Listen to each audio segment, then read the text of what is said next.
Acá estamos con,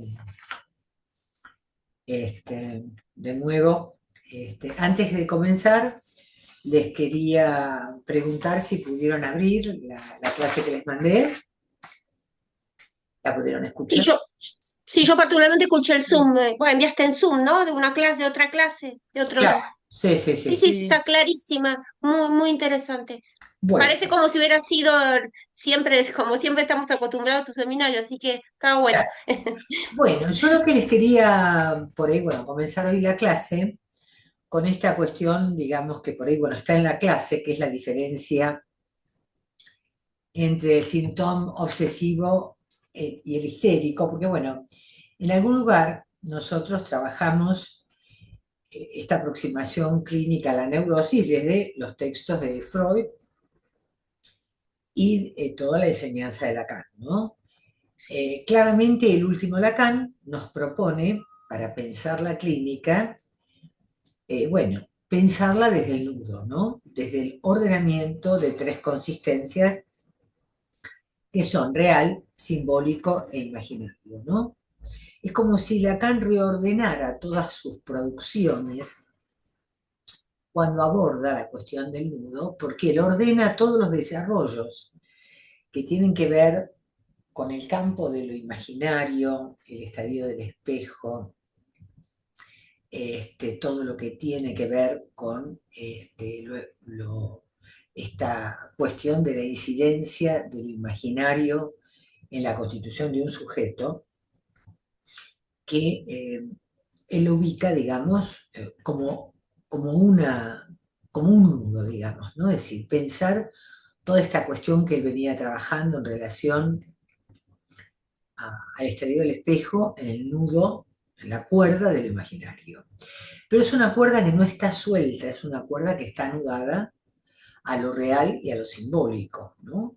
Todo lo que él desarrolla en relación al lenguaje, al decir, a la palabra, a la significación fálica, a los ideales, a lo que él llama la metáfora paterna, la carretera principal, lo ordena en la cuerda de lo simbólico, que también está anudada a lo simbólico y a lo real. Es decir, estas cuerdas constituyen campos agujereados que no terminan de consistir. ¿Se entiende el concepto de cuerda? La cuerda supone, ¿no es cierto?, como uno piensa el toro como una cámara, ¿no? Tiene, digamos, un circuito, un agujero interior. Es decir, lo imaginario no logra, digamos, finalmente producir una gestal perfecta y siempre algo va a hacer obstáculo en esta especie de tendencia que tiene lo imaginario a cerrarse como una gestalt, ¿no? Donde uno cuando ve algo nunca ve lo que falta en general, ¿no? Es lo que nos enseña la teoría de la gestalt, tendemos a completar, pero está agujereado. Necesita la cuerda estar agujereada para anudarse con las otras cuerdas. También el campo simbólico está agujereado porque el campo del lenguaje es un campo, digamos, que está abierto a una permanente resignificación y construcción de nuevas significaciones, ¿no es cierto? No está todo dicho, como dice el dicho, ¿no?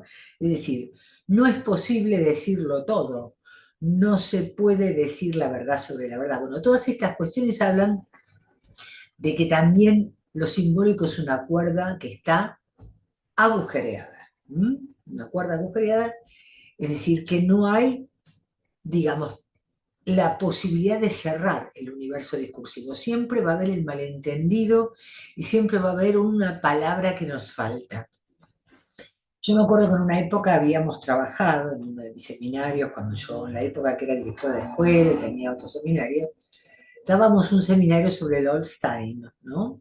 Y fíjense que en la novela del Holstein, que es una novela como muy, pero muy conocida, ¿no? De ella, que tiene que ver con, bueno, digamos, la historia del Holstein, ¿no? El arrebato del Holstein habla, digamos, de un ataque, un arrebato que tiene una protagonista, el Holstein, que le acontece en ocasión de presenciar, digamos, bueno, el engaño de su prometido con otra mujer, ¿no? Pero más allá de lo anecdótico de la trama, en una parte del texto, Lord Stein, digamos, padece de la falta de esa palabra que faltaría para que las cosas pudieran entenderse, ¿no? Vieron que siempre nos falta esa palabra que termina de cerrar una significación. La significación siempre queda abierta. Vamos tomando algunos retazos, pero siempre nos falta la palabra, ¿no? Es decir, este es el agujereamiento de lo simbólico. Y por último, la cuerda de lo real, que tiene que ver fundamentalmente con este campo opaco, que es el campo del goce. Este famoso ombligo del sueño, este punto de goce inabordable, este punto de sentido inabordable, este punto opaco que va más allá de la amabilidad de lo imaginario, ¿no? Esta especie de Dr. Jekyll and Mr. Hyde, ¿no? Esta esquicia, este lado oscuro, ¿no?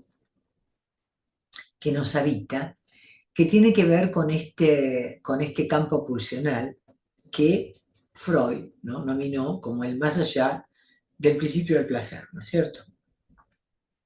Esto que de alguna manera tiene que ver, bueno, Freud no habla de goce, Freud habla de pulsión, de goce, ¿no? Habla de satisfacción pulsional, y donde Freud habla de satisfacción pulsional, Lacan entonces viene a proponernos este significante goce, ¿no? Yo les di un trabajo mío que está en la revista, no sé si está en la página del colegio, había una revista virtual que no sé cuál fue su destino, y yo tengo un trabajo ahí que se llama No hay goce, sino del cuerpo, entre signos de interrogación, que me pareció interesante, bueno, que lo quiera leer, porque bueno, ahí están un poco desarrolladas estas cuestiones, ¿no? Del campo del goce. Pero entonces, volviendo al nudo, el sujeto neurótico es el nudo, ¿no? El nudo es la manera en la cual se estabiliza el fantasma y se organiza el síntoma. Y la tarea del análisis es ir del síntoma, nos va a decir el último Lacan, del síntoma al síntoma, ¿no? Vamos, del síntoma al síntoma. ¿Qué quiere decir esto? Que el síntoma tiene que ver con la necesidad, el síntoma viene a producir un anudamiento entre significante y goce que de alguna manera nos organiza y que tiende a dar, como si yo les dijera, un sentido a nuestra organización fantasmática. El síntoma siempre está anudado, ¿no?, a una organización fantasmática. Y siempre está teñido entonces de cierto goce, porque Lacan en el Seminario de la Angustia nos va a mostrar cómo en cada neurosis van a predominar ciertos goces. En la histeria van a predominar, o por lo menos en los síntomas histéricos. Entendamos que las estructuras no son puras, ¿no es cierto? Bueno, yo siempre lo repito esto para entender que no hay la histeria perfecta o la neurosis, sino que hay organizaciones sintomáticas histéricas, organizaciones sintomáticas obsesivas, que son las que tenemos que ir transformando y que responden a ciertas cuestiones fantasmáticas, ¿no? Es decir, la posición, el síntoma histérico abreva más de la oralidad, ¿no es cierto? De el campo del oral, ¿no? Y también muchas veces de lo invocante, ¿no? De cómo aparece en la histeria esta pregnancia, ¿no?, del deseo del otro, del decir del otro, y su encadenamiento, su necesaria identificación al síntoma del otro, ¿no? Como estructural en la histeria, ¿no? Entonces, en la histeria aparecen prevalencia de ciertos goces, aparece una forma de anudamiento, donde lo que nos va a decir, yo les propongo el trabajo de Claudio Godoy y Claudio Sheikhman, sobre la neurosis obsesiva en la última enseñanza de Lacan, que es un lindo trabajo, que lo encuentran en la web. Ana, ¿vos me querés hablar? No. Ah, no, porque veía que alguien me hablaba, digo, por ahí está muteado abajo. Lo pueden encontrar en la red. En la red pueden encontrar, ponen Claudio Sheinbaum y está en la UBA, ellos están en el posgrado de la UBA, ¿no? Creo que dirigen esto y bueno, este trabajo es muy interesante, digamos, porque ellos van a pensar cuál es el síntoma, de alguna manera, sería este cuarto nudo, ¿m? Que viene a anudar a los tres anteriores. Bueno, esta teoría del cuarto nudo obedece al Lacan del Seminario 23, donde él va a Joyce y descubre que para que se estabilicen este nudo borromeo de tres es necesario que haya un cuarto, ¿no?, que sostenga este anudamiento. Entonces, ellos lo que interpretan es que, bueno, en cada neurosis va a haber un cuarto nudo, un síntoma, que va a permitir la estabilización del nudo de tres. En el caso de la neurosis, digamos, en el caso de la neurosis histérica, el cuarto nudo va a tener que ver justamente con el amor al padre.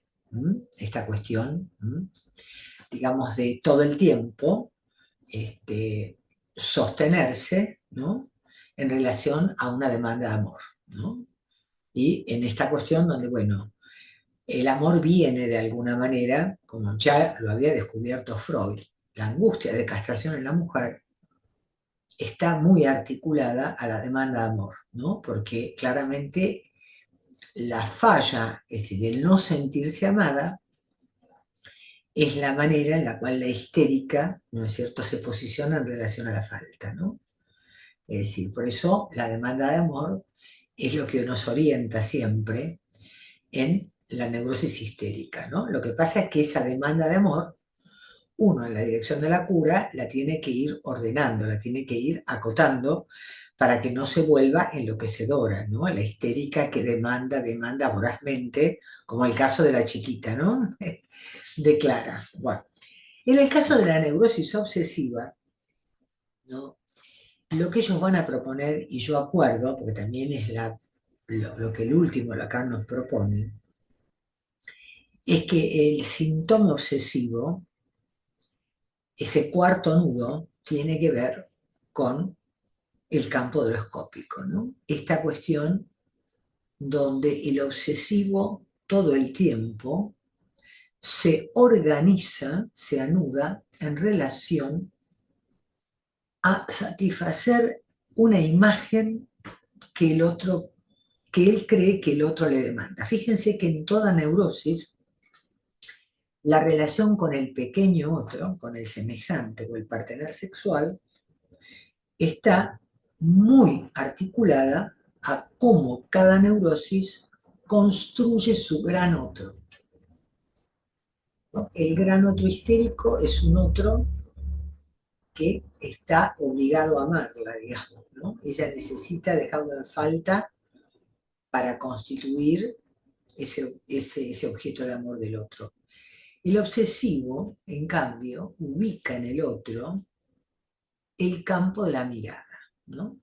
Y para todo obsesivo, la relación con los pequeños otros, en los parteneros sexuales y los semejantes, está muy condicionado a la relación que él tiene con un gran otro que lo mira y que en esa mirada le está indicando cuál es la imagen que él debería dar. ¿Se entiende? Esto es muy importante, ¿no?, para pescar la clínica con la neurosis obsesiva, porque esto es muy clínico. Lacan nos va a decir, ¿no?, que es muy difícil en el seminario, justamente el síntoma, él va a decir, es muy difícil alejar al obsesivo del dominio de la mirada, como es muy difícil alejar a la histérica del dominio del amor. ¿Mm? En el histérico, como él se ha constituido, ¿se acuerdan lo que veíamos en las famosas cartas, en los manuscritos? Hay un exceso de fijación del obsesivo en una posición fálica. Él aparece como el falo codiciado por la mirada del otro materno, del otro paterno, de quien fuere allí, de cualquier pequeño otro que encarne un gran otro, ¿no es cierto? Entonces, como él está absolutamente fijado, ¿no es cierto?, a esta posición fálica, se constituye ahí, ¿no es cierto?, una posición fantasmática donde él cree que todo el tiempo él tiene que consistir una posición fálica inmaculada y brillante para satisfacer la mirada del otro. El otro le pide que sea fálico, que lo tenga, que consista ahí, que brille ahí. ¿Se entiende? Por eso está siempre, que no es lo mismo que el histérico que se da a ver para ser amado. Por ejemplo, todos los líderes de rock, que les encanta que los viven y los aplaudan, buscan el amor del otro, no buscan la mirada escrutadora del otro. ¿Se entiende la diferencia? Esto es muy importante para la clínica. El obsesivo está siempre preocupado si lo que él va a decir o lo que va a hacer es una pelotudez. Mientras que el histérico no le importa, él lo que quiere es que lo amen. Entonces le importa un rabanito si lo que dice está bien, está mal, es desubicado, está en relación al ideal, a lo que el otro espera. No le importa, lo que quiere es que lo aplaudan, que lo amen y punto, ya está. Olvídenlo. Digo, en grosso modo, ¿no? Estoy siempre simplificando, pero para quedar para poder redondear esto, ¿no? ¿Se entiende?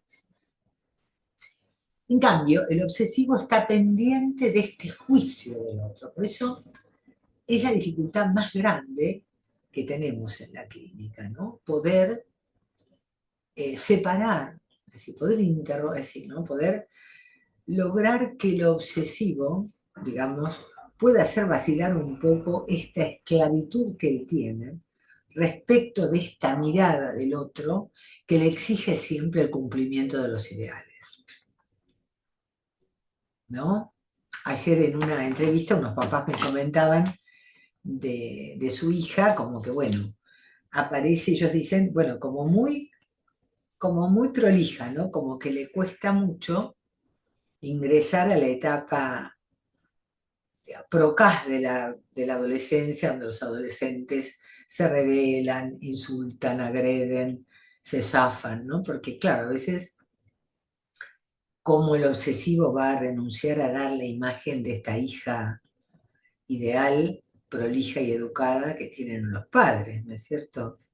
Entonces, bueno, en la dirección de la cura habrá que avanzar en ver si se puede conmover este mandato de prolijidad, ¿no? De ofrecer De cierto... ahí no, o sea, de ahí el carácter de retener del obsesivo, no retiene esa posición, ¿no? Y además retiene y goza reteniendo esa posición. Exacto. Por eso no se quiere mover. Hay un goce Y ahí, goza reteniendo ese lugar ese lugar. cuando él se sabe en ese punto codiciado por el otro. Siempre el neurótico está en relación a un otro, ¿no? Con el cual, en el cual él está en una interlocución permanente. Y siempre circula la dimensión de la castración, de que en algún lugar él sabe que algo va a faltar, ¿no? Que él no va a poder responder ese ideal, como la histérica nunca va a lograr el amor perfecto que ella desea del otro, ¿no? Eso digo para ubicar lo estructural de la neurosis, porque en el campo de las perversiones no interesa en absoluto. El gran otro es un gran otro que exige gozar, al cual se le ofrendan escenas de goce, ¿no? Es decir, en última instancia, es como que no pudieran, hay un empuje a, a, a lastimar a otro, pero para ofrendárselo a un otro malvado que le exige todo el tiempo goza, goza, goza, ¿no? Esto está en Can Consade, no me voy a meter en esto porque no es objeto de mi seminario, ¿no? Y en la psicosis, lo que aparece es un otro que no es un otro campo libre de goce, donde el neurótico pregunta, bueno, ¿qué quiere el otro de mí? Porque el otro puede querer un montón de cosas. Yo no sé en el fondo qué quiere el otro, pero bueno, me conjeturo que quiere tal cosa, digamos. Claro. La psicosis supone tener una certeza respecto de lo que el otro quiere de mí. Esa es la diferencia estructural entre neurosis y psicosis, ¿no? El campo de la psicosis es un campo de certezas. yo sé que el otro quiere lo peor para mí, ¿no? Constituye un otro que no está castrado, que no es un, como dice Lacan, un campo libre de goce. ¿Mm? Bueno, volviendo a Claudio Sheckman, entonces, el obsesivo, ¿no es cierto? Lo que anuda es el fantasma escópico, ¿no? La omnivisión obsesiva, como fantasma estructural que elide la castración y organiza esta defensa exitosa, ¿no? En general, en el obsesivo predomina una defensa exitosa, por eso el obsesivo, el síntoma obsesivo, tiende hacia la caracteropatía, tiende a transformarse en rasgo de carácter. Mientras haya síntoma y haya conflicto, podemos intervenir. Cuando el rasgo obsesivo se transforma en rasgo de carácter, ya entonces es más difícil, ¿no? El obsesivo en general siempre es más duro, hay un no querer saber nada de la castración y de lo real que causa el deseo, por eso hay que todo el tiempo como ver esta especie de comodidad egosintónica que tiene el síntoma, ¿no? Esta tendencia del obsesivo a querer entender todo, a racionalizar todo, a encontrar una razón para todo, es decir, esta idea de encontrar un panóptico, desarrollar un panóptico donde todo quede bajo control. Vieron que lo más complicado para el obsesivo es la pérdida del control, ¿no? Es decir, el fantasma más complejo siempre es el desorden pulsional, por eso la formación reactiva de la pulcritud, del orden. Bueno, me van siguiendo hasta acá, ¿no es cierto? Porque me parece ¿Les interesa, en tanto rasgo de carácter, es un obstáculo para la cura, para nuestra intervención o bueno? es un obstáculo, porque cuando hay Ah, mucho, además es como que cuando predomina la caracteropatía, en general no se sostiene la demanda de análisis, porque hay un claro, conflicto caracteropático que hace que rápidamente se pierda, digamos, la angustia, el malestar y la mínima histerización que puede haber del discurso, ¿no? Es decir, porque lo interesante es cómo se histeriza el discurso, cómo el claro. obsesivo logra sostenerse en esta posición de sujeto dividido que está. Bueno, yo paso un aviso en la cosa freudiana, que es el grupo al cual pertenezco. Vamos a comenzar en julio, bueno, comenzamos ahora en junio la lectura del seminario de los 4 discursos. Nosotros hacemos una lectura muy interesante, no sé si ustedes entraron alguna vez en la página de YouTube de la Cosa Freudiana, que hay muchas presentaciones mías y de mi marido y de otros colegas, Celia Roca, Graciela Berraute, Cristina Simpson, ¿no? Este, bueno, nosotros ahora, yo en julio voy a trabajar la segunda clase del seminario, estamos trabajando este comienzo de cómo Lacan presenta los 4 discursos, los 4 matemas, el sujeto tachado, el S1, el S2 y el petit A, ¿no? Y cómo los organiza bajo una forma discursiva, ¿no? Donde hay un significante que es el que de alguna manera ordena. En el caso del discurso de la histérica, lo que ordena, ¿no? El discurso es el matema del significante del sujeto tachado, el S mayúscula con la barra, ¿no? Entonces yo fíjense que en los seminarios todo el tiempo voy trabajando, voy trayendo esta cuestión de alguna manera, ¿no? Es decir, en este caso, el obsesivo debe histerizarse para poder analizarse, es decir, si no hay conmoción y división subjetiva, si no hay sujeto tachado, si no hay egodistonía y no hay malestar con el síntoma, porque el síntoma es un rasgo de carácter que a mí no me molesta, si al sujeto no le molesta cerrar 25 veces la llave de gas, bueno, no va a venir análisis, digamos. ¿Entiendes? Así, lo importante es cómo se histeriza el discurso obsesivo, ¿no es cierto? ¿Mm? Esta es un poco la apuesta, digamos, de la clínica psicoanalítica, ¿no? Fíjense que en el seminario 18 aparece esta frase de la dificultad que tenemos de alejar al obsesivo del dominio de la mirada.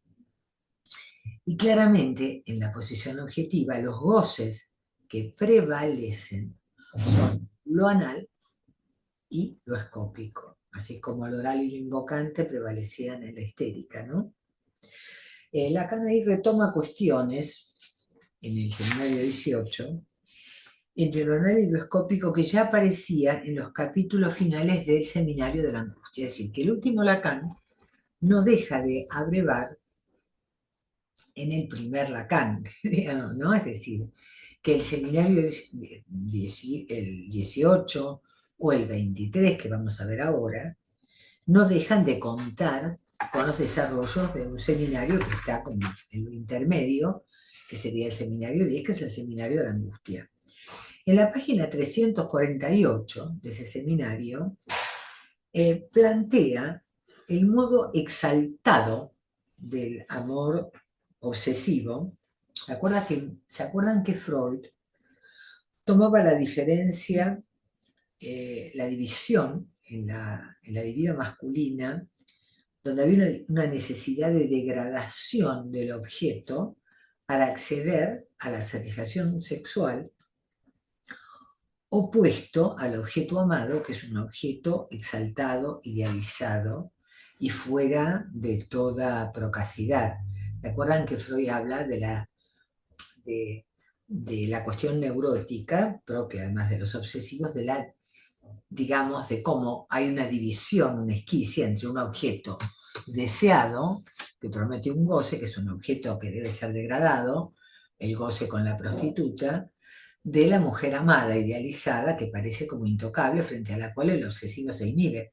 Hay muchos obsesivos que cuando se enamoran tienen dificultades en lo sexual, ¿no?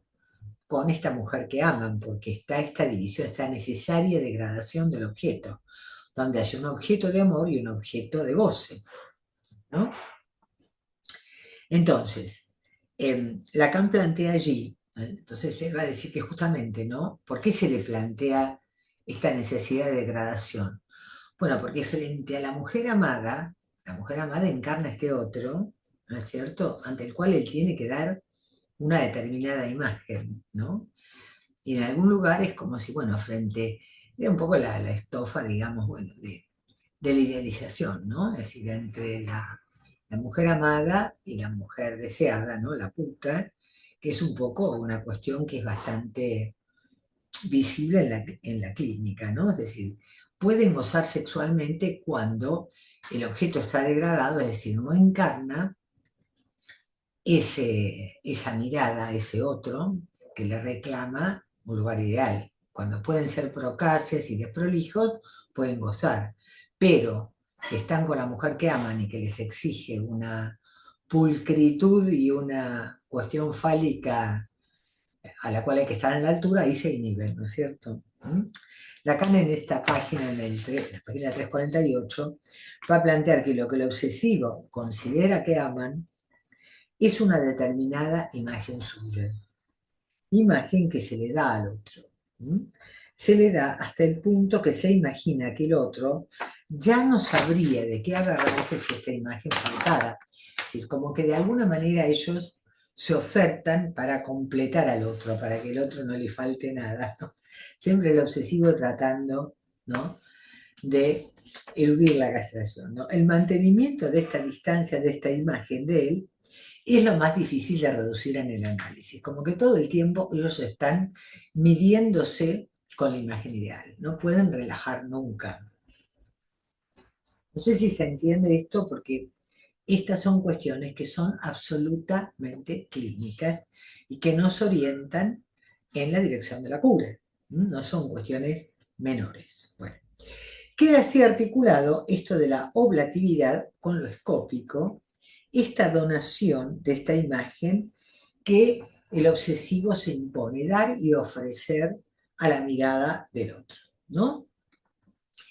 Esto entonces lo va a llevar a Lacan a poner en paralelo al obsesivo con la rana de la fábula de Fontaine, ¿no? Bueno, vamos ahora a la cuestión del exceso de goce. ¿Se acuerdan que habíamos empezado planteando que el obsesivo no tiene la capacidad de retenerse, ¿no? De renunciar a sus compulsiones, a sus rumiaciones, a sus rituales, a sus actos automáticos. ¿Mm? Entonces, en el seminario 23, que es un seminario que se llama el Sintón, donde Lacan introduce esta cuestión del cuarto nudo, aparece una referencia a la fábula de Fontaine, ¿no? Ya Freud en sus manuscritos, ¿no? Había situado una diferencia crucial entre el obsesivo y la histérica, al situar en el obsesivo, ¿no es cierto?, un goce en exceso y en la segunda un goce en falta. ¿Se acuerdan que esto es la, digamos, la hipótesis fundamental por la cual partimos para ubicar estas diferencias en cuanto a las fijaciones de goces primitivos, ¿no? Había entonces una fijación en un goce que tiende al exceso, en el caso del obsesivo, por su, como que el obsesivo está llamado siempre a semblantear la potencia fálica, aún las mujeres. Ahora vamos a pasar ese tema.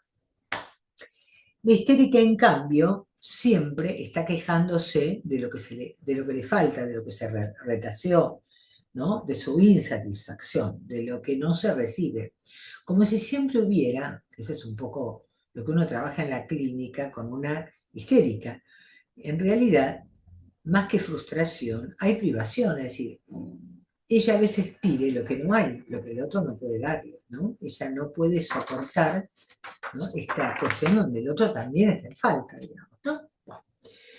Entonces, el obsesivo está ubicado del lado del tener que semblantear el falo, para lo cual tiene que poner el cuerpo en ello, ¿no? Agotándose en ese trabajo incansable de cumplimentar esta imagen ideal que el otro le reclama. Entonces, ¿cómo pensamos acá, no es cierto, la, digamos, la fábula, ¿no?, de Fontaine, ¿no es cierto? Cómo la trabajamos? Esperen un cachito que se me perdió, porque ahora no tengo... A ver, perdón. Acá estamos. Porque hay una parte que me falta impresa, que no la encontré en ningún lugar. Entonces tengo que ir al texto. Esperen un poquito. Esto... Marité, pregunta, Sí, mientras vos buscas, tranquila. sí. En esto de que el ideal que el otro le reclama, ¿no? Como alcanzar al sujeto. Lo pienso en un caso clínico. A ver, Una mujer, en donde quizás eso que le reclama es realmente nefasto, como seguir siendo esa niña impotente, seguir siendo esa niña, ya tiene como 40 y pico la paciente, pero seguir siendo aquella que, que nunca llegaba al ideal, que siempre tenía conflictos, era la que tenía terrores nocturnos, era la que nunca llegaba a cumplir con lo mínimo, ¿sí?, que estos padres y esta madre le pedía, ¿no? Entonces, en esta paciente a sus 40 y pico, está repitiendo constantemente en su discurso que nunca es suficiente, nunca es suficiente. nunca no hay nada que alcance. No hay nada que alcance, Ese nunca es es el suficiente. exceso de Dice, voz. la vida es así. Si la vida es del 1 al 10, ¿por qué siempre es el 5 o el 6? ¿No? ¿Por qué me tengo que quedar con esto del 5 y el 6? ¿No? Y digo, en esto de se puede perpetuar el sujeto en ese lugar de falo, pero un falo nefasto, ¿no? Un falo como Es en que el detrimento de falo, su propia subjetividad, el ¿no? falo siempre en su exceso es nefasto. Ojo, no, no, porque hay que entender que uno habla de la significación fálica en el sentido de que el falo, lo fálico, ordena, bueno, aquello que sería más deseable de lo menos deseable. Una cosa es el objeto A anudado al falo, pero el falo como promesa, el falo en falta, el menos fi.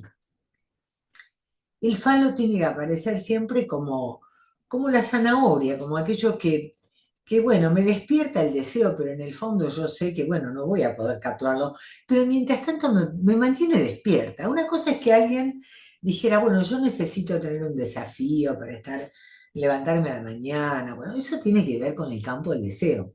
Pero cuando alguien dice que siempre es 6, ¿y por qué no es 10? Ese es un obsesivo. ¿Dónde está escrito que hay que ser un 10?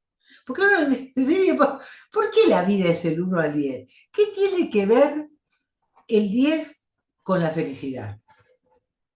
¿Quién dijo que el que más tiene es el más feliz? No, es decir, es tortuoso, porque justamente una cosa es la significación fálica como ordenador del deseo y otra cosa es la absolutización del falo que hace el obsesivo. Es muy buena tu pregunta, Natalia, porque uno ves cómo ella está esclavizada a esa imagen del 10 que le tiene que regalar a la madre, además en un estrago absoluto, porque a sus 40 años no ha podido poner en cuestión nada de lo que la madre, en general, viste, la mujer tiene que poner en cuestión esto que la madre le pidió y salir del estrago para poder construir su propio circuito. Y como que ella ve como alivio refugiarse en su habitación porque ahí no hay mirada que le demande. Ah, Ahí es su refugio, ¿viste? ¿no? La mirada todo el tiempo. Por eso cuando vos hablas Viste, de viste, los no, por eso costos, yo la mirada. insisto mucho porque esto es muy clínico. Uno se pierde en la imagen clásica del obsesivo como el tipo avaro que guarda la monedita, que es egoísta, bueno, que es así hiperprolijo, uno se queda con la formación reactiva, con la boludez. No, el verdadero problema es cómo está esclavizado por la mirada. Porque ella es el sapo, la rana que quiere ser buey. Ella es 6 y quiere ser 10. Ella quiere. Vea, te leo porque está perfecto, digamos. El obsesivo, como la rana, está situado del lado de tener que semblantear la potencia fálica. Ella tiene que no tener terrores nocturnos. ¿Dónde está escrito que un chico no pueda llorar a la noche o que tenga un episodio, una locura? ¿Entendés que es un delirio materno de que ella no tiene que llorar a la noche porque si llora es una pelotuda? Esas son las creencias obsesivas. ¿No? De que ellos, porque están en falta, son unos imbéciles. No, en falta estamos todos y no nos vuelve estúpidos la falta, al contrario, la falta nos vuelve más sabios si sabemos hacer con la castración. Por eso yo siempre digo que Lacan nos enseña, el seminario del acto y la lógica del fantasma nos dice que la operación verdad en la cura es la operación verdad castración. La única verdad es la castración. Tenemos que situar en que realmente lo más importante es saber que estamos en falta y que eso es lo que nos permite vivir, porque la promesa del deseo, el desafío de capturar la zanahoria, ¿no? De ir corriendo detrás de la zanahoria, es la que nos hace disfrutar de la vida. Pero en ese sentido, sabiendo que nunca la vamos a capturar del todo y que no importa si no la capturamos, porque lo importante es el disfrute, no Claro. alcanzar. Es como aquel que para viajar, bueno, hay un viaje, entonces no puede ir a decir, bueno, voy a ir a conectar con lo que venga, me voy a un hotelito, a un Airbnb, veo qué pasa. No, tienen que tener organizado el vuelo mejor en el 5 estrellas para que no falte nada, porque entonces, no esta cosa de mostrar el viaje ideal, donde no faltó nada, donde hubo todo el tiempo algo para hacer, una bebida, entonces, ¿no? Que nada falte, ¿no? No puede haber ningún tipo, digamos, tiene que estar todo bajo control, ¿no? Entonces, bueno, claramente hay una cuestión ahí muy penosa, porque por ahí alguien no llega nunca a financiar semejante, no se tienen que viajar en primera porque si no se le van a calambrar las piernas, no sé, digo, nunca llega, la vida nunca llega, viven los otros. Entonces, Marité, sí. pienso tal vez, no sé si está bien, o de lo que veo en la clínica, esto de estar siempre contando, o sea, de estar siempre haciendo cuentas de, no sé, del dinero o de las horas de trabajo, como esto de estar buscando siempre como este equilibrio, si yo trabajo más, gano tal cosa, si no tal otra, como estar siempre contando, contando, contando, siempre con los números, como que a veces lo veo bastante en pacientes eso. No, claro, no, porque además es como si yo le dijera, a ver cómo les explico, en algún lugar, en esta cuenta, ¿no? Está la cuestión de que nada falte, ¿no? Se contabiliza como quien cuenta, bueno, tomo la lista a ver si están todos y no me olvido de nadie. ¿Vieron cuando uno toma lista? Bueno, vamos a salir de excursión, tomo lista a ver si estamos todos, ¿no? Esta idea de que todo es contable y está bajo control, ¿no? Como si pudieran las cosas ser contables, ¿no? Esa es la otra cuestión que uno debería interrogar, ¿no? ¿Eh? Y es, ¿Cómo es posible, digamos, tener todo contabilizado, ¿no? Y esta cuestión de la queja por el dinero que se perdió o el tiempo que se perdió, ¿no? Como si fuera posible no perder, porque este es el punto, el rechazo a la castración como estructural. El obsesivo en ese sentido está del tomate, porque cree que puede ir contra la castración. La verdad es que no se puede ir contra la castración. sí, lo vive como un agravio, o sea, Claro, la eso, castración es como la muerte, somos sexuados y somos mortales. Claro. Heidegger ubica la cuestión del ser hacia la muerte, es como que, bueno, la dimensión de finitud de ser mortales nos condiciona, bueno, y para el psicoanálisis, la habilidad, esta vulnerabilidad está asociada a nuestra condición de mortales, a la condición de ser sexuados, donde recibimos un cuerpo anatómico que tenemos que sexualizar, que tenemos que subjetivar, que tenemos que armar un semblante con esta anatomía y una anatomía que está marcada por los significantes que se han metido en este cuerpo. Es decir, es un cuerpo que no es ya la anatomía de los animales, que ya tienen un instinto, no, no tenemos que subjetivar. Entonces, claramente estamos siempre en falta, es decir, hay un punto, digamos, de vulnerabilidad que nos habita, que el obsesivo rechaza todo el tiempo. Yo recuerdo a alguien que una vez decía, ¿no? Fíjense lo absurdo. Me acuerdo hace muchos años, ¿no? Cuando uno estaba estudiando allá en los primeros años, o en la facultad, no me acuerdo. Pero el tema, bueno, ¿cómo fulano que se analiza se agarró un cáncer? Como si el cáncer fuera controlable por la palabra. Es decir, habitamos un cuerpo que está tomado por el lenguaje en sus circuitos de goce, pero los órganos, no. Por eso la psicosomática es medio un cuento chino, ¿no? No, cómo el estómago está afectado por la palabra, qué sé yo. Es decir, uno dice los síntomas que tiene con palabras y las palabras nos van a resonar, pero el estómago como órgano tiene una leyes de funcionamiento propios, ¿se entienden? En cambio, los significantes son de otro orden, es decir, el lenguaje nos hace saltar de dimensión, no somos más perros. Ya cuando hablamos, claramente vamos a referirnos a nuestros órganos de una manera y uno va a empezar a escuchar cómo se simbolizan o se subjetivizan esos circuitos, pero esos circuitos tienen leyes propias. Y si una persona tiene el gen del cáncer de no sé qué cosa, por ahí va a desarrollar el cáncer más allá de su análisis. No tiene nada que ver, ¿se entiende?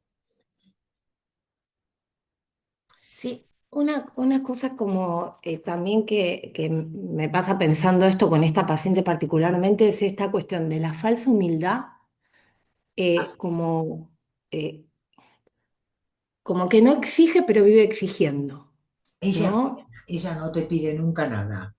¿Viste? No, Como yo no, digo, claro, no, no, yo pero no le no alcanza, pido no nunca nada a disfruta. nadie. Mentira, porque en el fondo ella sostiene una demanda dirigida al otro de Ujú. perfección y de control, de la cual ella se hace la idiota, pero está todo el Mm, tiempo. Pero ¿cómo es sí, que perdiste la llave? Pero ¿cómo te llegaste tarde? Pero ¿cómo que tardaste tanto? Ella no lo registra como una demanda, no, no, yo no le pido nunca nada a nadie. Es decir, esa cosa tortuosa del obsesivo, que al partener lo tiene reclutado entre sus rituales y sus cosas, ¿no? Como no se hace cargo, él no pide nada. mm, Y esta El cuestión, otro se tiene que dar cuenta solo de lo que... ¿viste? El otro. Pero además el sufrimiento de cómo el otro no se da cuenta. Claro, Es mm, obvio. ¿Para qué? Porque además también está el tema de que no se lo dicen, ¿no? Pero se lo hacen ver, se lo hacen sentir al otro. Es peor, porque si fueran, ¿no? En esta cosa de que como yo voy a tener el exabrupto de mandar a la mierda a alguien, yo en realidad espero que el otro se dé cuenta que se mandó una cagada, para lo cual exacto. lo torturo sistemáticamente y no le hablo durante una semana a la espera de que el otro reaccione, ¿no? Entonces ahí hay una cosa muy sofisticada, que es someter al otro a la tortura de que vos sos muy educado, pero no le hablas, ¿entendés? La falsa humildad, como decís vos. ujú, Son ujú. muy complicados, ¿no? Porque en realidad, Sí. y son vidas muy sacrificadas a estos goces, ¿no? Sí, sí, esa doble cara que gira en Bueno, torno a... y bueno, Siempre está en la ambivalencia también, ¿no? Existe exacto. esta ¿Cómo? Cuando yo era ambivalencia. muy pequeña había un personaje de historieta, eh, digamos que, bueno, tenía mucho que ver con Dr. Jekyll y Mr. Hyde, que era, se llamaba El otro yo del doctor Merengue, ¿no? El doctor Merengue era un tipo absolutamente pulcro, maravilloso, prolijo, educado y fabuloso, pero que escondía, en la otra parte de la historieta, era un contemporáneo de Oesterheld, ¿no? Uno era la historieta bueno, el Eternauta, la historieta, digamos, del héroe, que yo, y este era un personaje de la miseria neurótica, eran más o menos contemporáneos. Pero bueno, claramente el doctor Merengue, las cosas que él pensaba y que sentía eran espantosas, absolutamente contra, es decir, por eso esta doble cara, que a veces suena en muchos como cinismo, como que fueran cínicos, que necesariamente el obsesivo no es un cínico, ¿no? Porque efectivamente está enredado en esa ambivalencia. No es el cínico, no es el doble discurso del psicópata, por decirlo mal y pronto, ¿no? No es eso, no, no, por ahí no. Como que me acuerdo esta cuestión de que no es que ella dijo, no es que no me importa lo que dice el otro, no es que no me importa mucho, pero como que ella dice, como que le hace mucho más ruido su voz interna, ¿no? O sea, su juicio interno, que es ese juicio de ese ideal puesto por el otro, ¿no? Exacto, Entonces, viste que como hace la voz yo, interna es el gran otro de ella, que es claro, el pájaro carpintero, viste que había una publicidad del pájaro que te pica. sí, sí, tac, tac, tac, sí, sí, Claro, sí. como que claramente es ese otro que el neurótico construye, porque la cara en el 17 nos va a decir, bueno, en realidad una vez que uno ya salió de la prematuración y habla y camina y qué sé yo, El otro que construye es un otro a la medida del goce de uno, ¿no? Yo pongo acá en este trabajo que de alguna manera, ¿no? Hay algo que tiene que ver como no construir, ¿no es cierto?, un gran otro a la medida del goce de uno, ¿no? Un otro que le pida ciertas cuestiones y cierto... Todo ideal está marcado siempre por un goce, ¿no? El ideal no es independiente del goce, el goce fálico fundamentalmente, ¿no? Entonces hay una cuestión de estar esclavizado al goce fálico, a lo que el otro quiere. Por eso es tan importante esta cuestión en la clínica de trabajar, ¿no? Desde el matema fálico, de bueno, que lo único que hay es goce fálico, a ubicar que no todo goce fálico, ¿no? Que es posible no estar esclavizado a ese único goce.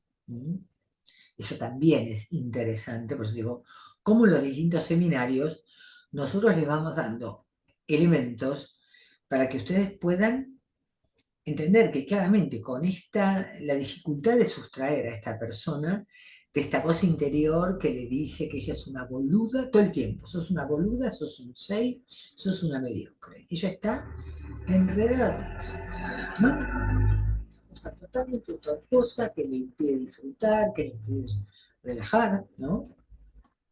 Y cómo uno tiene que ir ahí, porque en el fondo yo diría la hipótesis clínica es que ella está muy tomada aún en un estrago materno, muy tomada por estos ideales de esta madre, en ese primer tiempo predípico con la madre, donde ella no ha logrado. Ella, de hecho, ella no puede ver todo lo logrado, porque Eso, crió una hija sola, es una excelente profesional, pero no puede, es no, como que todas ella esas es cosas son 5, niñas, eso ella no, es no, una no pelotita, cuenta. es un sí. Mira, yo tengo una paciente, ayer fue terrible, ¿no? Porque es una muchacha que terminó una carrera universitaria. Y ella, en vez de buscarse un trabajo de la carrera que tiene, sigue trabajando de lo que venía trabajando antes de estudiar la carrera, una locura. Por supuesto, todos a su alrededor le ponen una cara de culo terrible diciendo, flaca, cortala, agarrale el currículum, lo pones en las redes y vas a enganchar algún laburo. No, ella sigue con la precariedad.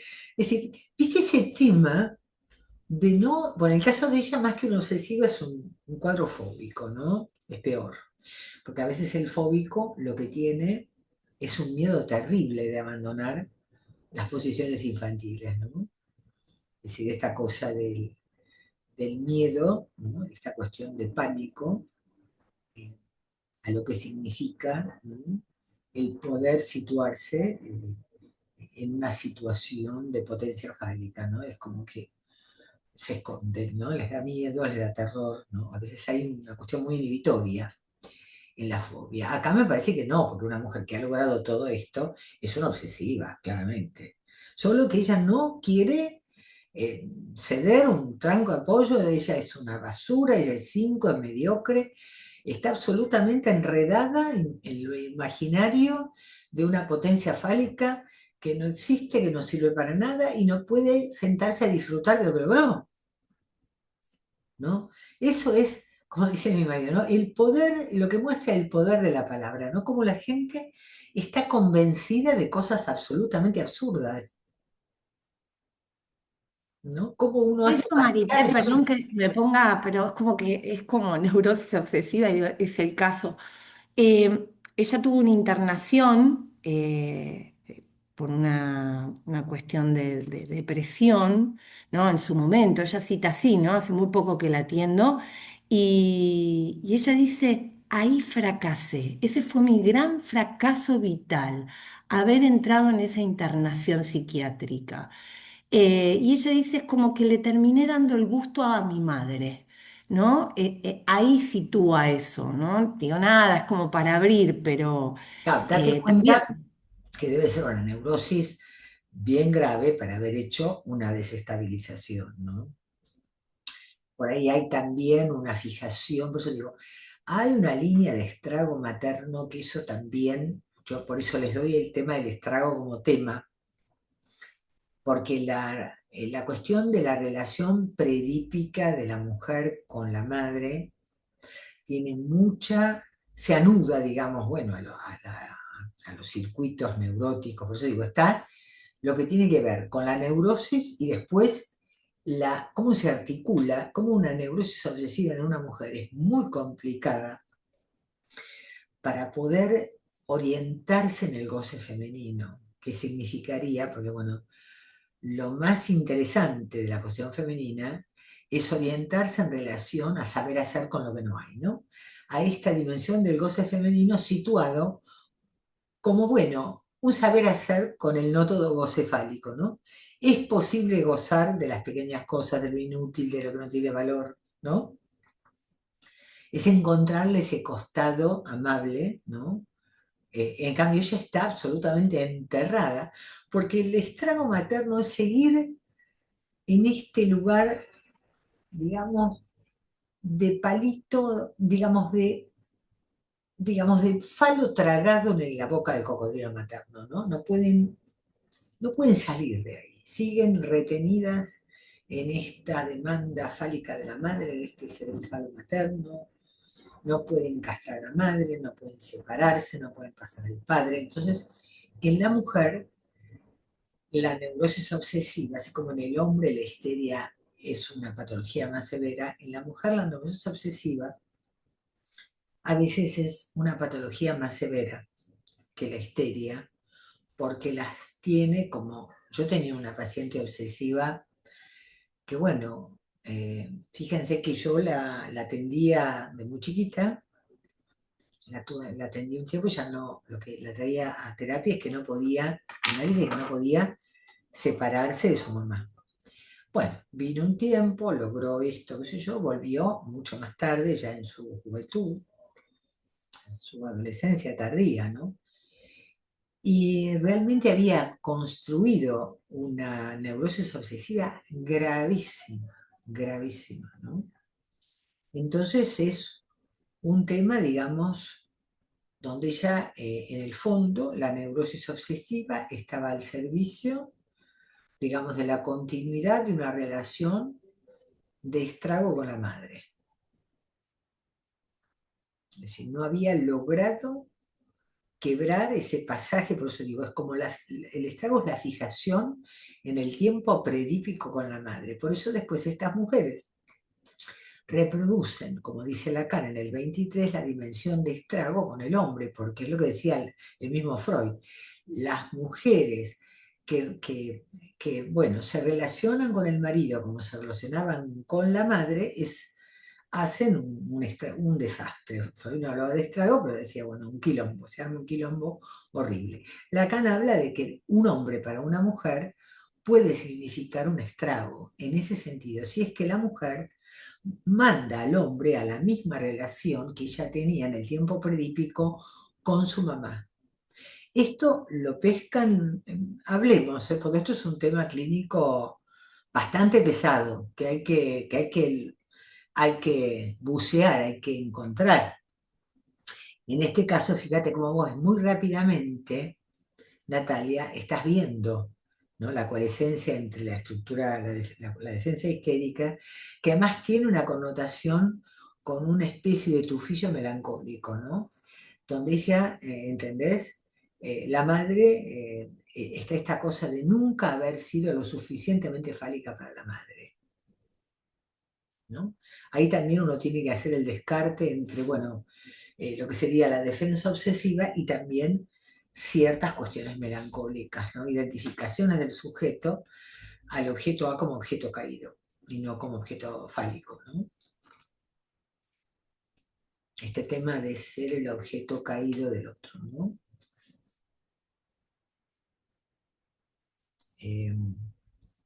Pero por eso digamos, ¿no? Yo los invito a que ustedes, como Natalia, traten de llevar estas cuestiones que yo les propongo, las traten de llevar a la clínica, ¿se entiende? Porque si no es como que seguimos acumulando información. Y la idea no es que ustedes sepan, ¿no?, repitan del jeroglífico lacaniano y que no sé, hagan un escrito que se busca por las citas bibliográficas. Bueno, eso es el discurso universitario. A nosotros lo que nos interesa es que ustedes se formen como analistas, ¿no? Es decir, ¿en qué nos sirve leer el seminario 17 a los psicoanalistas? Bueno, son cuestiones que nos afectan, ¿no? En nuestra práctica, ¿no? Es decir, ver esta cuestión de este núcleo sintomático obsesivo, pero ver también la dimensión de estrago en relación a la madre, la fijación en lo predípico con la madre, la dificultad en la construcción de la posición femenina, ¿no? De poder saber hacer con lo que no hay, poder encontrar esta satisfacción en los logros, en la profesión, en haber creado un hijo, ¿no? Esta cosa de disfrutar de eso, ¿no? Salido de esta cuestión tortuosa de que ella es una mediocre y que pudiendo ser 10, ella es 6. Es una patraña. ¿Mm? Por eso los invito a que, en todo caso, Natalia, trata de escribir esto, porque ya con esto, fíjate, vas teniendo un escrito, porque además lo podés articular con, bueno, el tema de otros seminarios, no sé, se me ocurren. Esto que vos dijiste de reproducir la dimensión de estrago con un hombre, con la figura masculina, ¿cómo Claro. lo aborda en el seminario 23? O más o menos Mira, así él como... lo dice, viste cómo es Lacan, es maldito, lo dice y punto, no dice nada más. Pero si uno se pone a pensar, dice, claro, es la mujer, digamos, donde, bueno, ella se dirige a la pareja, donde el hombre, la pareja pasa a ser el relevo de la madre fálica, ¿no? Entonces, ella está ahí para satisfacer la demanda fálica de este hombre y ser la esclava de esto, ¿no? Que ella tiene que tener, ¿no? En el caso de una obsesiva, para satisfacer a este hombre, ¿no? Y entonces, bueno, viene toda la tortuosidad, digamos, donde ella, de alguna manera, construye en el marido un otro terrible, ¿no? Yo tengo una paciente que siempre, bueno, hablamos de que ella, bueno, construye un monstruo en el otro, que es un monstruo inaccesible, que no quiere nada, o que no, ella no está a la altura de lo que el otro pretende y que es una boluda, porque el otro no. Es que siempre hay una cuestión ahí como muy medio melancolizada, ¿no? En relación a este otro. ¿Mm? Eso, digamos, me parece que además son... yo, por ejemplo, he trabajado con histéricas, bueno, o sea, con obsesiva, una paciente que, bueno, logró salir de esta cuestión de estrago con la madre, entonces, bueno, logró armar una pareja con una relación diferente con la madre y quedó, bueno, la relación horrible que tiene con su madre, que es una relación espantosa, pero logró salir de esta fijación y pudo pasar al padre, ¿entienden lo que les digo? No toda obsesiva se queda en el estrago con la madre, ojo, yo no estoy diciendo eso, hay que ver en el caso por caso cómo si hubo o no pasaje al padre. Pues lo importante es si además de la construcción neurótica, hay el quedarse en el tiempo predípico, en el estrago, o si se pudo pasar a la posición edípica dirigiéndose al padre.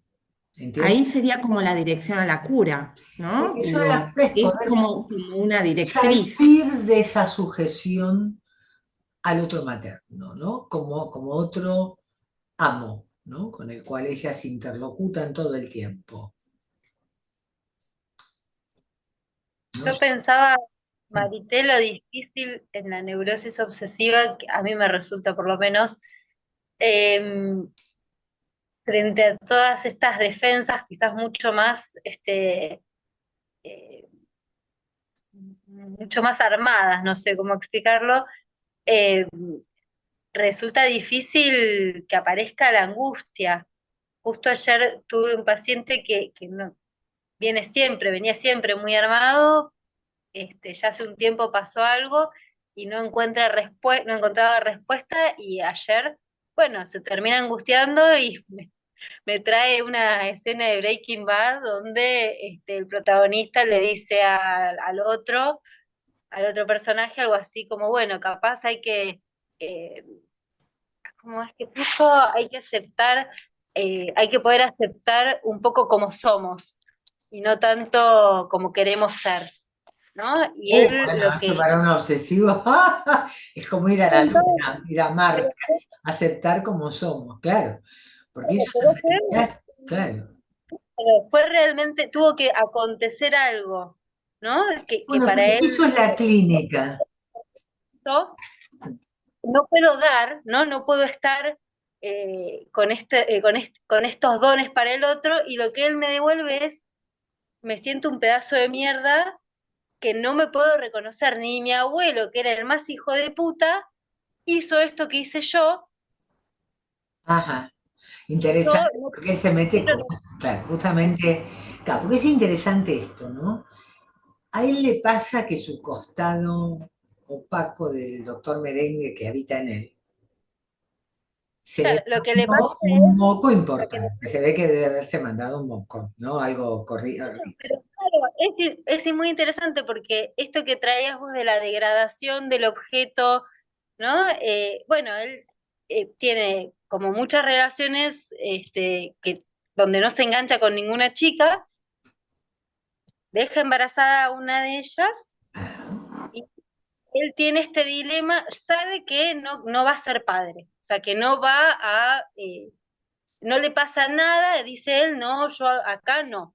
Y eso es lo que en realidad no soporta, porque después lo otro, él dice, sí, yo puedo ponerle el apellido, yo puedo pagarle la... Eso puedo, pero yo no puedo esto. Claro. Y no toqué nada porque él lo decía con tanta seguridad que a mí me parecía que no había que tocar nada. Pues empieza a traer unos sueños que claramente hacían alusión a eso, y la última angustia fue, bueno, primero decía, no, la chica que me va a perseguir, finalmente la chica no lo persigue, le dice, por mí desaparece. Y claro, lo que él trae es que a él, no, él no puede dormir tranquilo, Claro, porque porque él cree, y te cuenta a vos, que estas cosas a él no lo afectan. Porque si él se muestra como que esto lo afecta, es reconocer la falta, lo que él no tiene, lo que a él lo conmueve, su vulnerabilidad, y mucho más en un hombre, en los obsesivos, donde, bueno, las emociones, los sentimientos, estos acontecimientos son inadmisibles, porque se pudre todo, se escapa todo al control, al ideal, ¿no es cierto? Él va a tener un hijo fuera del matrimonio, es decir, todas estas cosas que para un obsesivo están totalmente, pero prohibidísimas, ¿no es cierto? En el sentido de que, bueno, la cosa se ha desmadrado, por eso él va a Breaking Bad. Breaking Bad es una serie, mire, tanto Breaking Bad como Dexter son dos series que hay que ver obligadamente, porque realmente muestran el costado oscuro del neurótico, la división del sujeto.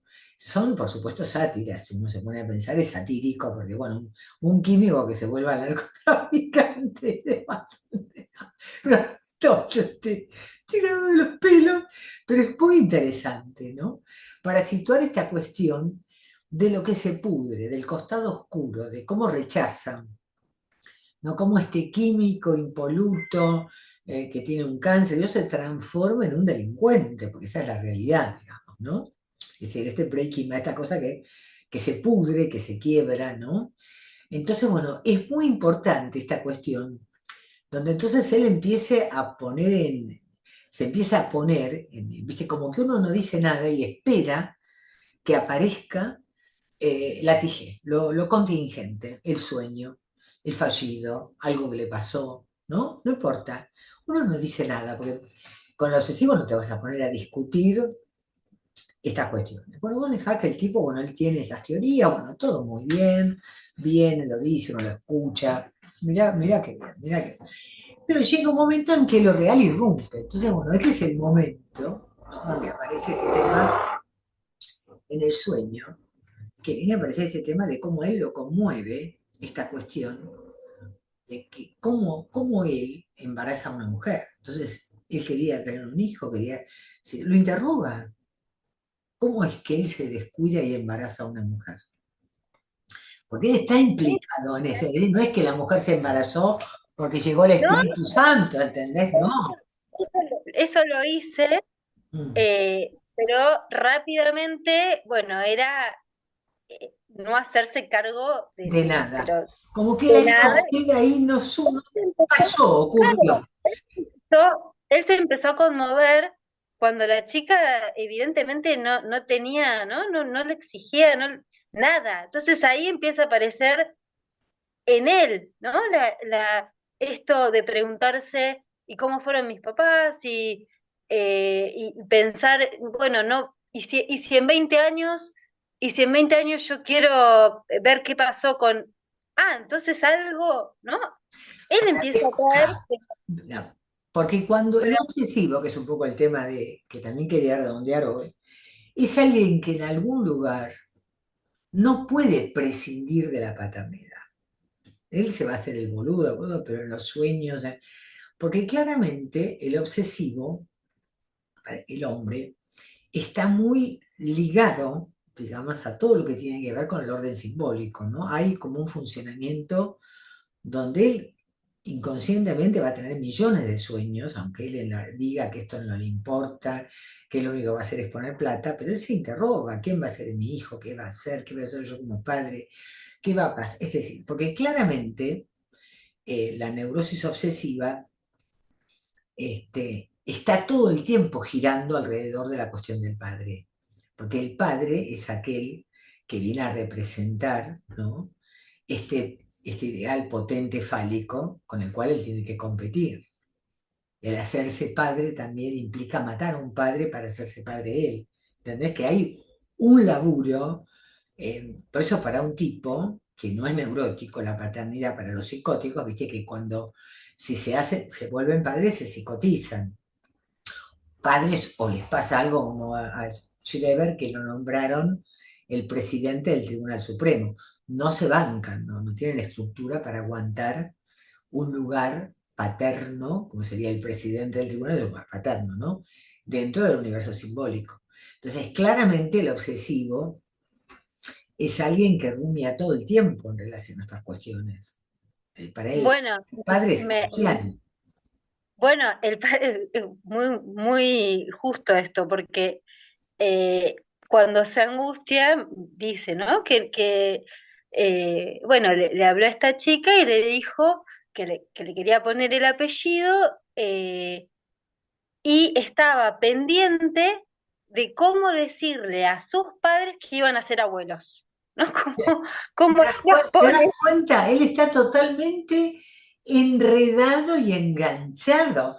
Pero mira, cualquier día le vas a creer que el tipo le da lo mismo ponerle el apellido y pasarle plata. Es absurdo, ¿no? Es toda una cuestión totalmente como esa cosa del obsesivo de que esto no me importa un carajo, en realidad están desesperados porque no saben qué hacer con eso, ¿entendés? La anulación, ¿no? La Claro, famosa es esta cuestión de la anulación. anulación. No, a mí no me importa, ¿no? Como diciendo, Eso igual, más allá de esa esta boludez, estoy más allá de esta sí. boludez. Él en un momento dice, bueno, pedazo de mierda, pedazo de mierda, y yo le marco algo de eso y me dice, bueno, tanto peso tienen las palabras, y le terminé diciendo así, mira, vos le querés poner un apellido, el apellido es una palabra que le enlaza a una familia, ¿no? Porque estás pendiente de contarle esto para que tenga abuelos, ¿no? Claro, él Como, está en el linaje, en la afiliación, y él se hace el pelotudo, dice que esto no le importa. No, él está ahí porque el qué raro. obsesivo nunca deja de estar ahí, ojo. Pues digo, no se Sí, confundan. Además, no es un tipo canalla. Todas estas elucubraciones, estas cosas, es todo mentira, porque en el fondo el tipo se va a hacer cargo si es lo suficientemente obsesivo. El obsesivo siempre termina enganchado, porque él no puede prescindir de la deuda con el padre, de que él es padre, de que va a estar la deuda, ¿entendés? Él vive en ese territorio, digamos, simbólico, cosa que el histérico, por eso él marcaba que el histérico son los tipos que se escapan, se van a la mierda, sin demasiado sentimiento o culpa. El obsesivo no.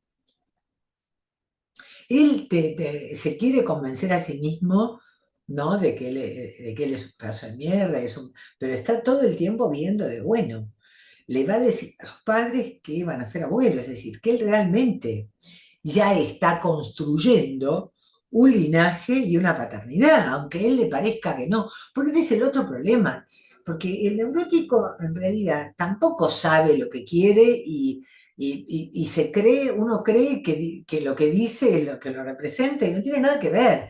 Por eso la dimensión del inconsciente. Muy interesante el caso, ¿no? Porque uno ahí aprende que no hay que creerles, ¿entendés? Hay que escuchar, escuchar, escuchar y ver a dónde te lleva, sobre todo cuando irrumpe la formación del inconsciente, que es lo que más te orienta respecto, digamos, de lo que va a pasar allí, digamos, ¿no?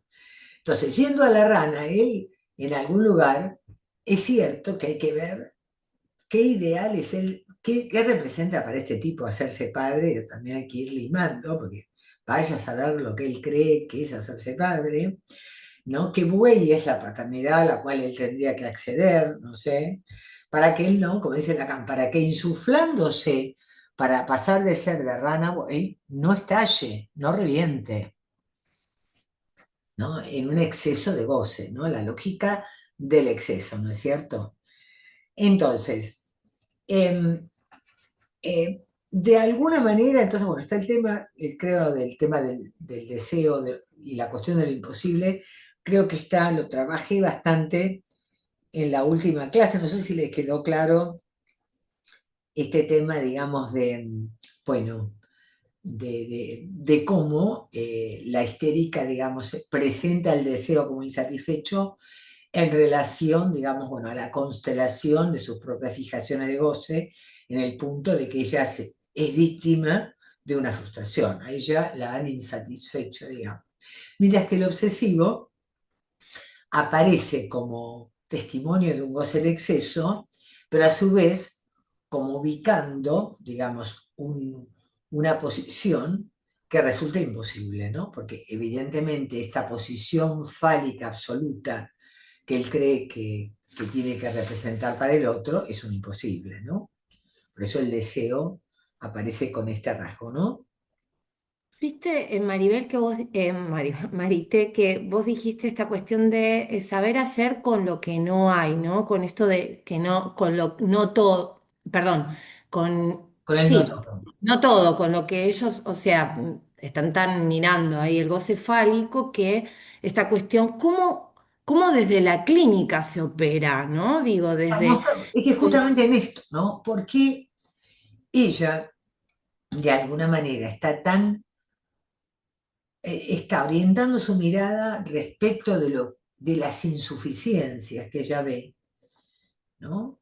Y sin embargo, si todo el tiempo, ¿no? Mostrar, bueno, pero, ¿y este hijo que vos tenés y esta carrera, ¿no? Es decir, ¿qué pasa con, ¿no? con esto que anda bien, ¿no? Está bien, ella viene por lo que anda mal, pero también saber hacer con lo que anda mal tiene que ver con poder disfrutar de lo que anda bien, porque si no, solamente las cosas andan mal. Claro, pero si dicen no lo disfruto. Ahí está, bueno, y la pregunta es, bueno, ¿y por qué no se puede disfrutar? ¿No? Es decir, que ellos se abran a esta pregunta. ¿Por qué aquello que funciona no es disfrutable? ¿No? Como que está como denigrado. Bueno, esto es así, ¿no? Como que no pueden pensar que esto lo tienen, que esto lo lograron, ¿no? Esta idea de que pareciera que lo que ellos logran, una vez que lo logran, ya no vale la pena. Y Ese de valor. no tiene valor, no tienen paz, ¿no? Por eso ahí está el exceso, ¿no? Esta cuestión de que lo fálico también lleva un exceso, ¿no? Todo es poco, nunca nada alcanza, y siempre una vez que uno tiene esto, bueno, inmediatamente tiene que haber otro desafío, porque eso ya que se obtuvo es una boludez, ¿no? Es decir, un poco esta idea, ¿no? Pasa que, bueno, ¿cuánto hace que la hace muy poco? Entonces está todo esto muy duro, muy encallecido. Ya van a venir contingencias que van a ayudarte a poder situar esto. También uno como analista tiene que entender que hay una dureza, que uno se tiene que fumar un tiempo importante hasta que la gente, de alguna manera, ¿eh? baja un cambio, digamos, ¿no? Y puede, digamos, de alguna manera disfrutar, como diría, con el brillo de lo inútil, ¿no? Es decir, disfrutar de aquello que no necesariamente está orientado hacia la consistencia fálica, el poder, la gloria, ¿no? Como yo digo ahora con los púberes, que todo lo único bueno en la vida es ser popular, ¿no? Y el que no es popular es un pelotudo, y entonces el que no es popular no existe, es objeto de bullying, hay que ir a, no sé, a chuparle las medias a los populares, bueno, todas estas cuestiones, ¿no?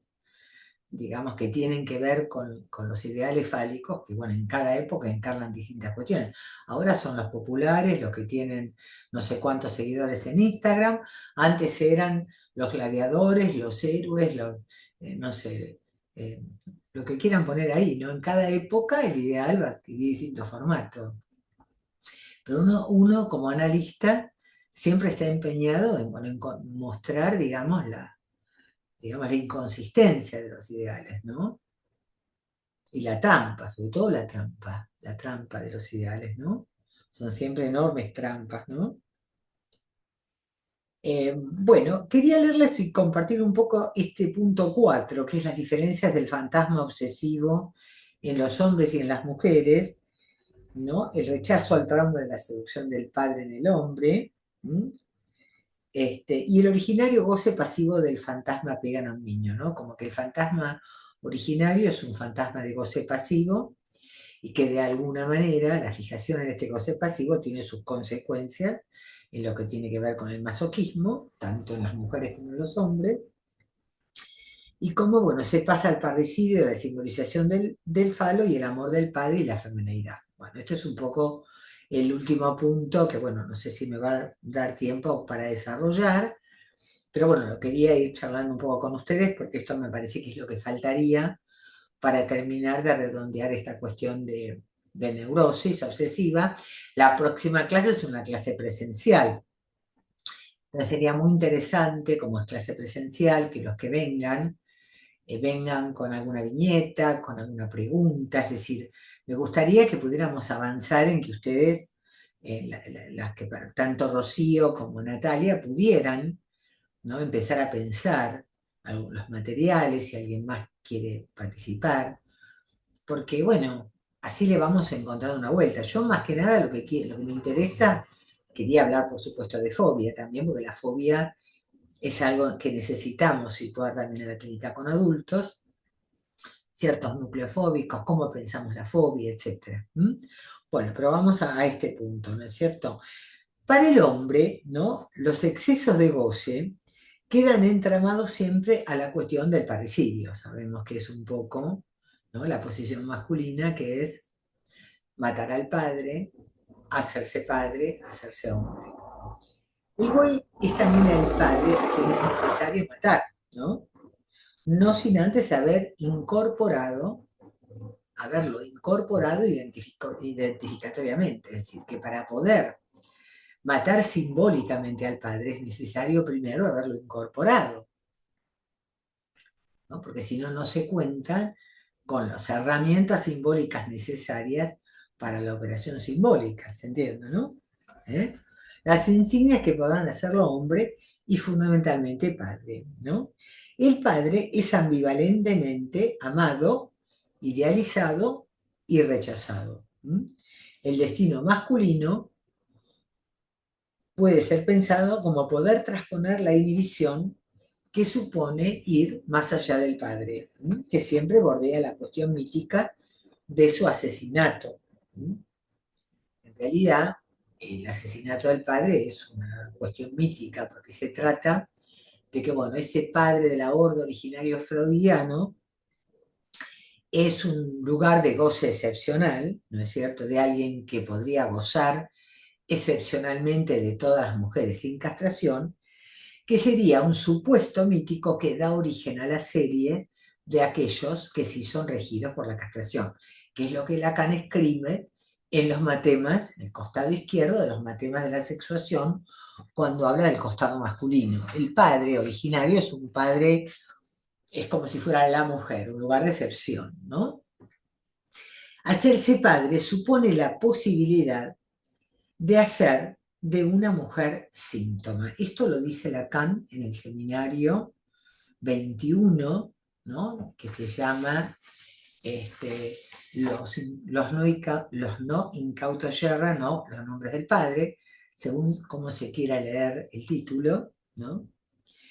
Y esta cuestión, es decir, un hombre puede hacerse padre si logra, solo si logra hacer con una mujer síntoma, ¿no? Es decir, si puede soportar la necesaria castración que supone el lazo amoroso con el otro sexo. En ese sentido, algo del soportar, ¿no? A esta, pues en el caso de tu paciente, ¿no?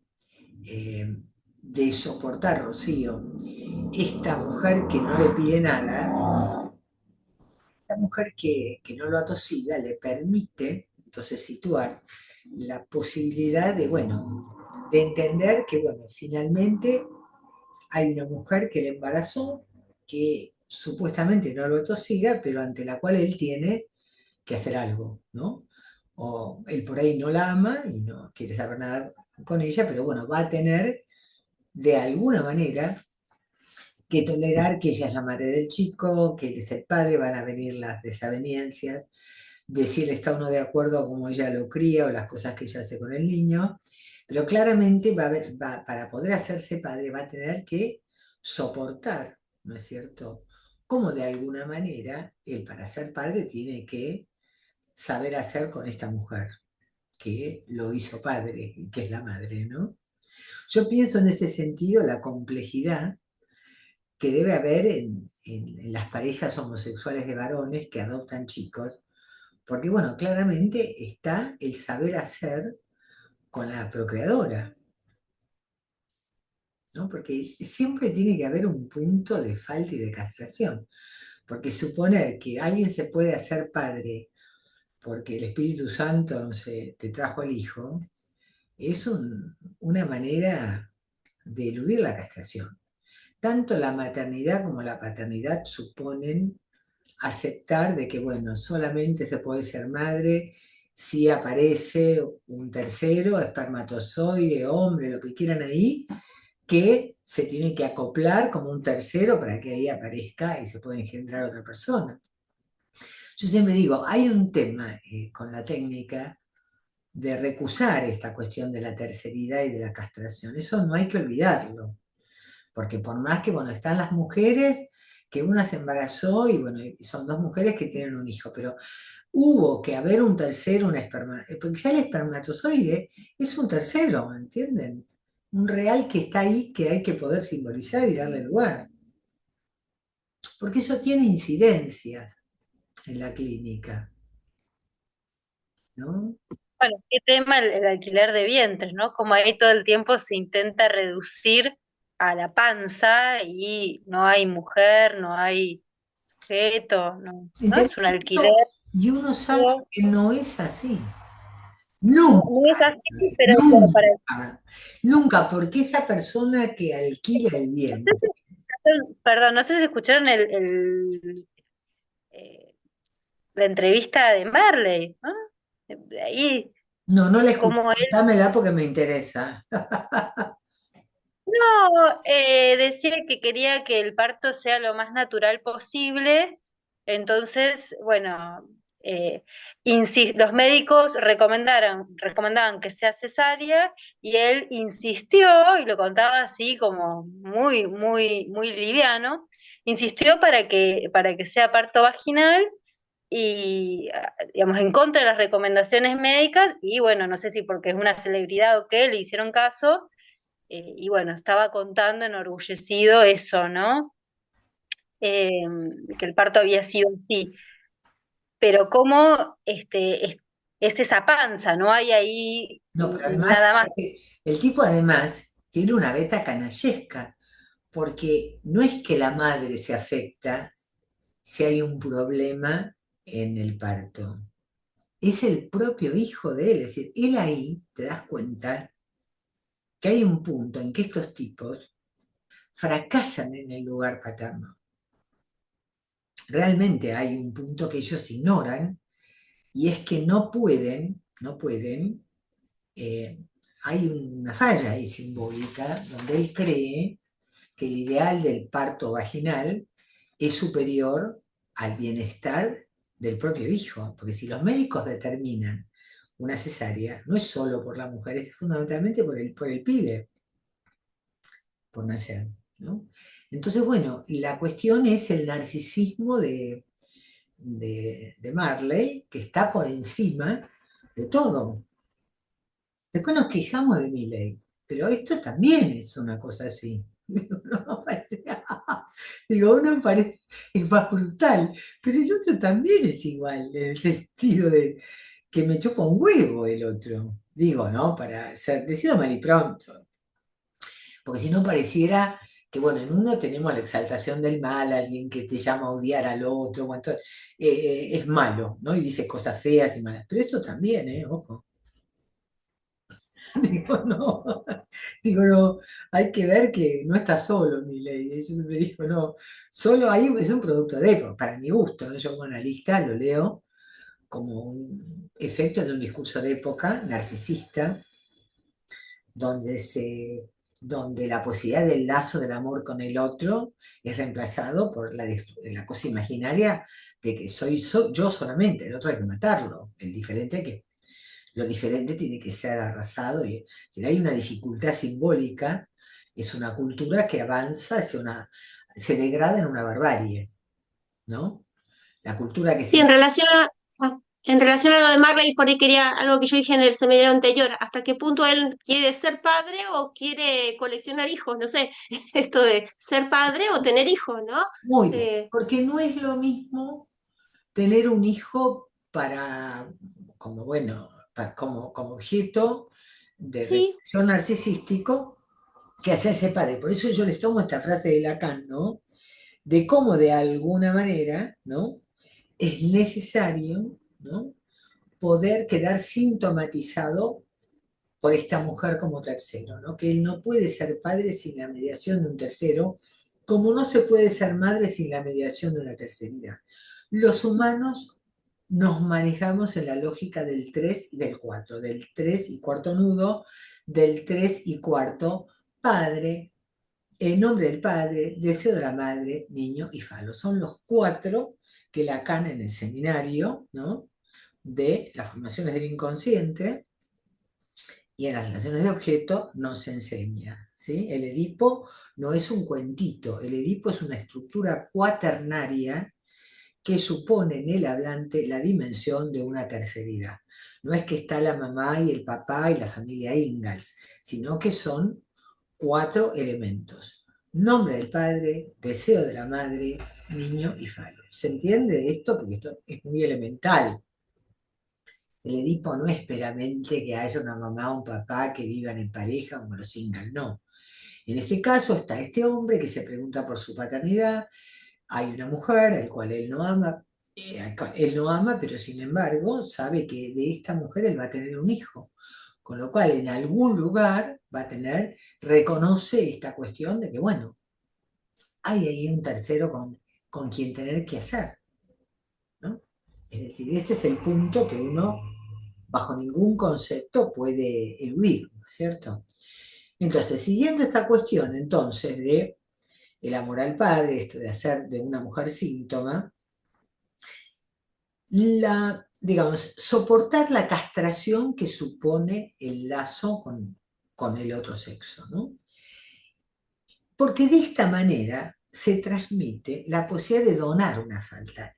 El padre es quien dona su falta.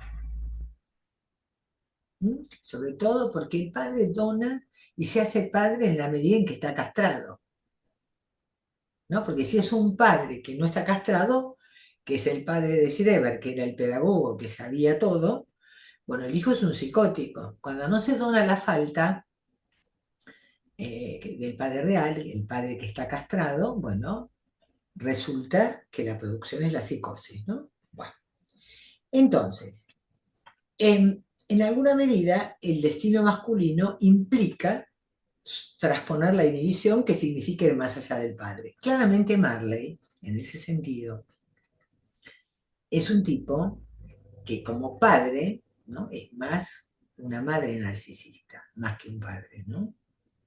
Porque claramente él no ha podido, ¿no?, armar una relación, incluso con otro hombre, si quisiéramos, donde hubieran tenido que apelar a un tercero, que supuestamente es el llamado vientre, pero que supone que ambos están en falta, que juntos no pueden procrear, tienen que ir a un tercero.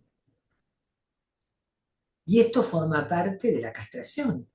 Bueno, mira, nosotros somos dos padres, y bueno, vos no tenés mamá, pero en realidad una mujer que te tuvo y te procreó, que se llama fulana, mira, es decir, esto forma parte, porque esto es la verdad de cómo se engendra, ¿entiendes? Si no hay una cuestión renegatoria, ¿no? Este, entonces, para la mujer, en cambio, entonces es la posición masculina de cómo la paternidad está en relación a la donación de una falta. Para la mujer, la condición del amor del padre sería como en la histeria, un operador necesario para su anudamiento, para acotar lo real del goce a la deriva. Así como que también el goce femenino, sin anclaje en el nombre del padre, va a una infinitización, ¿no? Es decir, la mujer escribiendo la barra sobre la mujer, ¿no? Es decir, la mujer que no se toma, que se toma por una mujer, una por una, y no por la mujer, ¿no? Porque aquella mujer que quiere encarnar el ser la mujer, bueno, está en el mismo lugar que el padre de la horda. Veíamos el caso de la gala de Dalí, ¿no? En la histeria lo que sostiene ese amor es su propio ser, ¿no? En realidad la histeria busca ser amada por lo que es, por lo que ella es y por lo que le falta.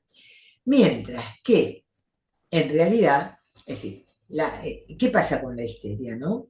La defensa como el primitismo traumatismo de la seducción, ¿no? Lo pasivo de haber sido pegada por el padre se transmuta en la actividad de seducirlo, ¿no? Es decir, como que la histérica pasa del fantasma de ser pegada por el padre al ser seducida por el padre o a seducirlo, porque además ahí en el fantasma de seducción hay una equivocidad de quién seduce a quién, como Freud descubría en aquellos tiempos, ¿no? Los tiempos de trabajo con las histerias. Entonces, el síntoma histérico es lo que resguarda al padre como padre, ¿no? En el momento en que la seducción ha tenido lugar, a la histérica le duele la cabeza, como diciendo, bueno, a veces la histérica cuando seduce a un hombre, si el hombre ocupa el lugar del padre, a ella le duele la cabeza, ¿no? Como tiene que separarlo de su condición incestuosa, digamos, ¿no? En el obsesivo, en cambio, pareciera que lo que sostiene el amor del padre es la posibilidad de saber hacer con los ideales fálicos, de poder insuflarse como la rana. Pommier dice que los obsesivos desplazan la seducción, que sería gustarle al padre por lo que son, por sostener aquellas cosas que le gustarían, eh, que ellos creen que al padre les gustaría que ellos hicieran, ¿no? Es decir, las obsesivas le gustan al padre por lo que ellas hacen, no por lo que ellas son, ¿no? Entonces aparece abierta la cuestión de lo que ellas no tienen. Y la castración está en juego, ¿no? La obsesiva dona al padre, ¿no?, al gran otro, su imagen amable, portadora de los ideales que al otro le haría necesario ver para hacerse amar. Por eso es una neurosis más refractaria a construir la posición femenina, porque está muy enganchada la obsesiva siempre con lo que hay que tener, ¿no? Más que con lo que hay que ser, ¿no? Entonces, son más masculinas en ese sentido, están más enredadas con lo fálico las mujeres neuróticas obsesivas, ¿no? Bueno, esto es un poco lo que hoy les quería terminar de redondear, porque me parece que ya le dimos bastante vueltas a este tema, ¿no?, de la neurosis obsesiva masculina y femenina. Igual, yo lo que les voy a proponer es que, bueno, como la próxima reunión es abierta, les pido que vengan, que traigan, que hagamos una cosa más coloquial, ¿no? Así de ida y vuelta y de repaso.